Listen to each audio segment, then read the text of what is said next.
Got my eyes straight ahead, got my head in the game. With the red light on, I'm just waiting for the change. Keep my head down low. Okay, Jay Fallon here. Thank you for listening to the Slippery Slope. So today is the 17th of January, 2025. Mate, this year's off to I don't want this to sound good. I'm going to say rockin' start, but tumultuous start. That's probably the best way to put it. Sorry, I just got to have a sip of my coffee.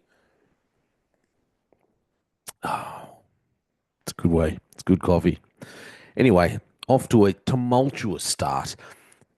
The fires are happening in LA.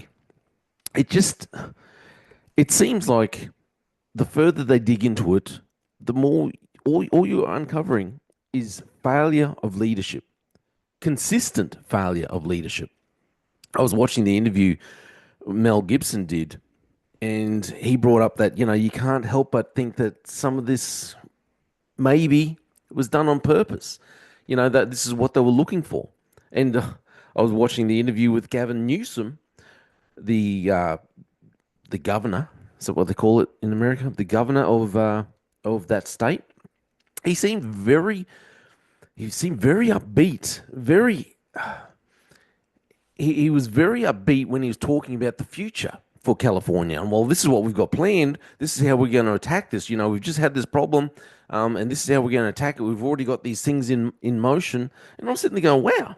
So the fires haven't even finished. They're still roaring. People are still lives being devastated, and he's talking about how we're going to have California 2.0, and these things that they've been putting in motion. Uh, some of the terminology was a little strange, and then when the reporter kind of hit him up for more information about it, it was like, oh well, the fires are still going. We can't, there's not too much more information. You sit there going, it seems like you've put a lot of thought into this already. It seems like you've already it's a strange way to go because the fires are still going, people's lives are still being devastated, and yeah, good leadership will be planning, but instead of just having this plan in motion for how they can defeat the fires and how we got to start thinking about how we can prevent this from never happening again. He's already thinking about how they can redevelop, reshape California, LA. And I thought, well, that's strange. It's something that you would only be thinking of if you'd already planned it. And when Mel Gibson was saying, well, some of the things that have happened, it seems like maybe, you don't want to think it, but it seems the conclusion that you would be drawn to is, was this done on purpose? Was this allowed to happen? The person who was in charge of the water or making sure that there was water in the fire hydrants, she is also the most highly paid bureaucrat in that area. 700,000. You heard me. Over 700,000 a year. That's her annual salary. Um, and yet there was no water. No water in all of the fire hydrants. You'd think that'd be that's like the first thing you do. Hey, Jay, you want to come and do this job? We're going to pay you 700 large every year. What's your main role? It's make sure that there's water when they go to fight a fire. Jay'd be all over it. Be like, yeah, okay, I'll make sure there's water for 700 large. I'm like, yeah, yeah, I'm doing that job. And you'd be all over it, wouldn't you? You're getting paid that much money, but no, no, she had failed. Um, and then you've got the mayor, Karen Bass. One of her promises when she was campaigning to become mayor was that she would not be traveling overseas. She would not be traveling overseas during while she was doing her role as mayor. Um, the fires broke out, and she's in Ghana. Now, geography mightn't have been my greatest subject, but I'm pretty sure Ghana's on a different continent. And so, what was she doing? She's a mayor, and she's in Ghana. And then, did you see the interview? I'll bring up, I'll bring up the interview when a reporter's asking her, "Hey, do you owe an explanation about this? What's going on?" And she literally just stands there like a stunned mullet. I actually caught some mullet the other day, stunned them. cut their throat. But anyway, so like a stunned mullet, and just stands there staring into space. She just like focused on something on the ground over there and just stood there staring. If I just stand there and stare at the ground while he's asking me these confronting questions, maybe no one will notice that I'm not talking. A politician, this is your whole role, to answer flipping questions. Poor leadership. You got to wonder how this kind of stuff happens. Then, like I said, Gavin Newsom, the bureaucrat who couldn't, make sure there's water in the fire hydrants. The poor fire chief, that lady, you got to feel sorry for her. Everyone's picking on her because, she's lesbian, whatever. But it seems like she might have just been doing her job and she'd been thrown under the bus for everything. She's a fiery. I mean, okay, she might have had some bad policies, and yeah, she was focusing a little too much on DEI and making, but obviously that is terrible. It is terrible, and it causes more problems. But hey, they just threw her under the bus. She's getting a real bad rap. So all this bad leadership. So I'm going to bring up this video very quickly. I just want to see, so you can see what I'm talking about Karen Bass. Their homes were burning. Do you owe citizens an apology for being absent while their homes were burning? Do you regret cutting the fire department budget by millions of dollars, Madam Mayor? She just stares at space, looks up. Have you nothing to say today? Have you absolutely nothing to say to the citizens today? Nothing to say. Elon Musk says that you're utterly incompetent. Are you considering your position? Madam Mayor, have you absolutely nothing to say to the citizens today who are dealing with this disaster?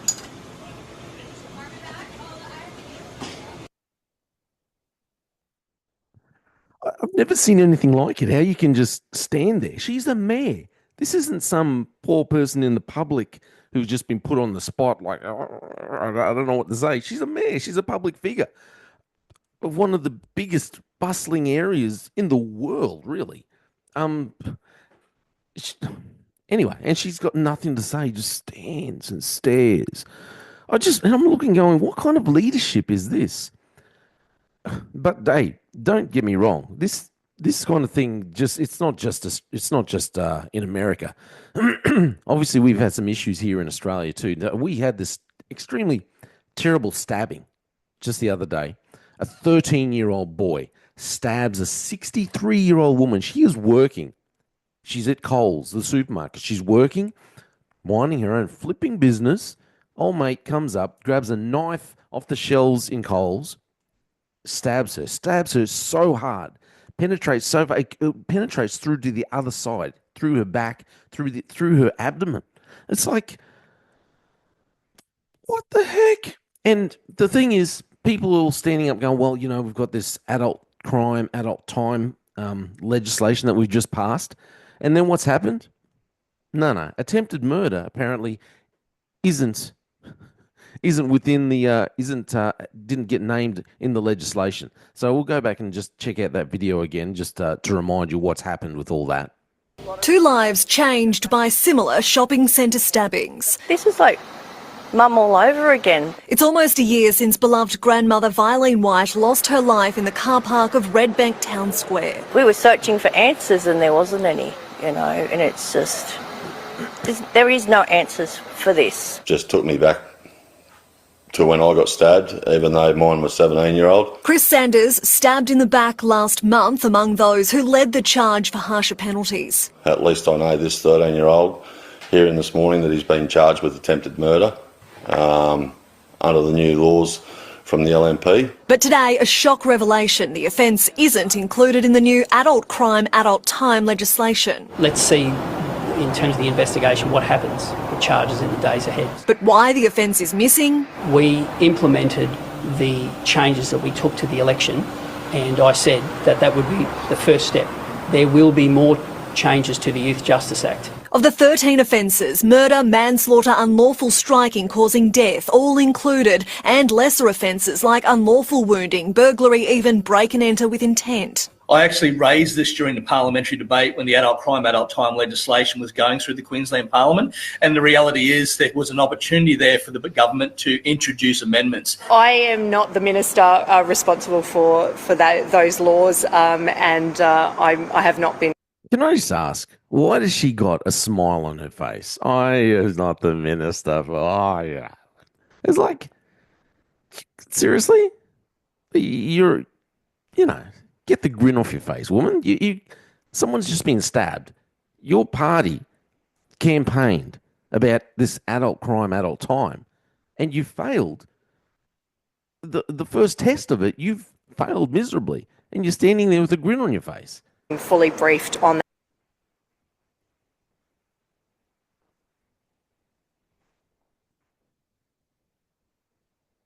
that case or in regards to those laws. The Child Safety Minister refusing to explain, claiming it could jeopardise the case. As one of the 4 ministers tasked with lowering the number of youth crime victims, Amanda Cam should have been able to answer the simple legislative question, blaming the media among her reasons not to.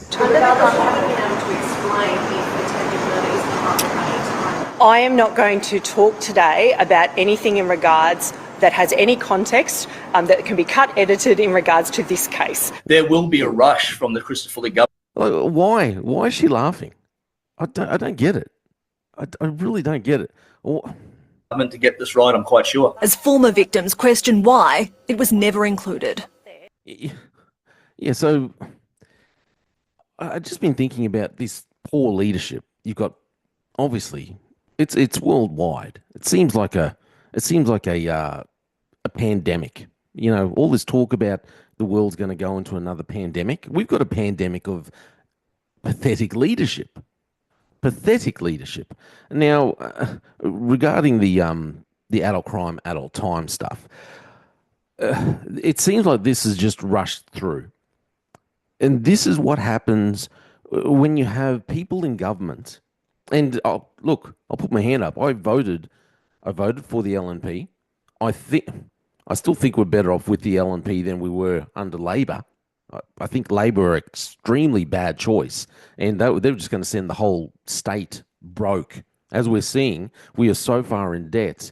We're going to have extremely bad budget. Financially, we are in for a major, major storm. But anyway, that's a different subject, I suppose. But it just seems like we have got these people who are just interested in themselves. Selfish ambition. I'm reminded of what it says in Galatians 5 when it talks about it talks about the works of the flesh. And one of the things it says is selfish ambition. The works of the flesh are evident, and it goes through and says selfish ambition. When you've got people in government, all they're interested in is selfish ambition. They're not really there to serve the people. They're just there to be in government, to have power, to make money for themselves, to feather their own nests, to make, more contacts, to get out there and get more feelers out there to see where their career can take them. They're not really there to serve the people, to serve the community. The community. That's not their intention. It's just selfish ambition. This is why you have a mayor in LA who just stands there like a stunned mullet looking at the ground, can't answer questions. This is why you have the person who's paid the most in that area, over $700,000, and your main job is to make sure there's water in the fire hydrants, and yet you can't do that when there's the first test and you need water for the fire hydrants. Lo and behold, there's no water there. That's why you have such a bad governor in California who, he's already thinking about California or Los Angeles 2.0 because they've been, dare I say it, maybe planning for this to happen all along.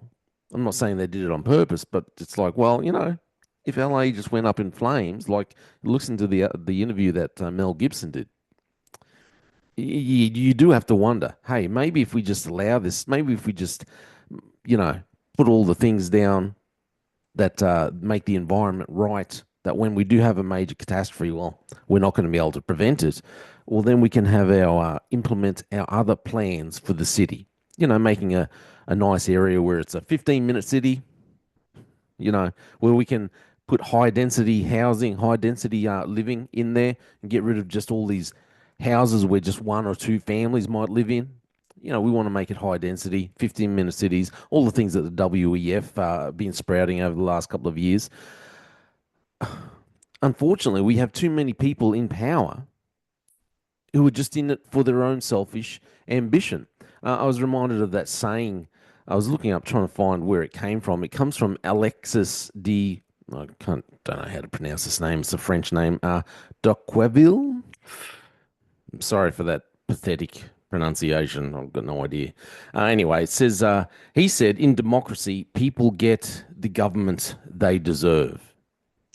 My own opinion is that when we have a nation that doesn't serve God, that is more focused on their own sexual desire, their own depravity, wanting everything they want, focused on making money, and there's nothing wrong with making money. We all want to make money. I want to make money. Definitely. But if that's your main goal, if all you have is your own selfish ambition and you completely shove God to the side, well, then you end up getting the government that you deserve. We vote in people who are just interested in selfish ambition. When it comes back to Queensland, I started to, I thought you could see the writing on the wall when Crisafulli changed. Well, I'll bring up this article. I'll read this article to you.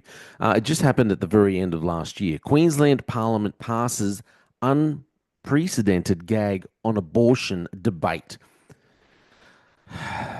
So what happened? The Queensland Parliament has been banned from debate on abortion for 4 years after an ambush motion by the Premier, newly minted Premier, David Crisafulli, in a move labelled unprecedented. The motion also requires any motion or amendment seeking to have the House express its views on abortion to be ruled out of order. Opposition and crossbench MPs labelled the move extraordinary and unprecedented. There was no notice of the move before Crisafulli introduced the motion into the Parliament after question time. Just half an hour was set aside for debate before he used the Liberal National Party's majority to ram it through. So I was thinking about this quote. You get you get the government. Sorry, in democracy, people get the government they deserve. It seems like to me, when we're a nation, we as a people just interested in our own selfish desires, we push God aside. Abortion is a massive issue. We are killing unborn children. In Queensland, we allow the abortion up to birth. In Queensland, we see babies who are born alive. They go through an attempted abortion. They're born alive. They are allowed to just lay there and die. This is a living person just allowed to die. Absolutely disgusting. So the writing was probably on the wall. I thought, when I saw this come through, I thought, wow, what have we done? Now, I don't think Labor was any better because they're the ones that had allowed these laws or pushed these laws through in the first place. But now we see that Crisafulli doesn't even want anyone to talk about them. Let's just keep it going for another 4 years. You cannot bring it up. Put a ban on politicians, on adults, people who were voted in by the Queensland people. Put a ban on those representatives even talking about it. So my mind went back to, one, what it says, Galatians 5, about selfish ambition. We've got governments worldwide, poor leadership, people who are only in government for their own selfish ambition. And then the second thing was this saying from this French person, Alexis. I won't say the name again and ruin it. But in democracy, people get the government they deserve. Because when we push God aside, when we're only interested in our own selfish ambition, when all we care about is, hey, the economy, we've got to make sure, and the economy is very important. But when it's like, well, no, we just need to make sure that we're all making money. We just all want to become rich. And we forget about the unborn child who's being murdered every day. We get the government that we deserve. We get people in government who are just interested in their own selfish desires, selfish ambition. This is all just my opinion. Just one reminder before I go. Another video that I'd done on for YouTube, talking about the. I don't want to say it because I'll just get banned again. But talking about the possibility of having another. How can I say it? Another global illness come about. Now, I was just talking about things that are already in the news that are kind of just happening in the background. No one's really talking about it a lot. So I'm just talking about things that, the World Health Organization is talking about and bringing it up, saying, hey, this stuff's kind of happening in the background. They're saying it. Is this possibly what's coming about in 2025? So YouTube didn't like what I was saying. So I just want to encourage you, please like and share. Check out that video. Obviously, my videos, especially on YouTube, they've been targeted of late. I'd also like to thank QPS for keeping an eye on my social media and on my videos. Big shout out to the team at QPS who monitor my YouTube channel. Big shout out to you. Thanks for doing that for me. It's handy. But yeah, just please like and share if you can. Check out the video that I did on the possible illnesses that might go around the world that they keep talking about, but I'm not allowed to say anything about it. But yes, in democracy, people get the government they deserve. We have leadership worldwide who are just interested in their own selfish desires, selfish ambition. And this is what happens when we, the people, we push God aside. We focus on our own selfish ambition. We should be Queenslanders. We should be out in the street. We should have been out in the streets demanding the LNP revoke this ban that Christopher brought in, to not even be able to talk about abortion, to not be able to debate it. Christians should be out on the street saying, get the flip out of here. We need to roll back these abortion laws. But unfortunately, I think we get the government we deserve when all we care about is how it affects us. And this is all my opinion. Please let me know what you think. My name is Jay Fallon. Again, shout out to QPS. Thanks for monitoring my stuff. I've got a few things about QPS related I've got to talk about later, probably early next week. Anyway, my name's Jay Fallon. Thanks for listening to the Slippery Slope. They just fuel a desire that will take me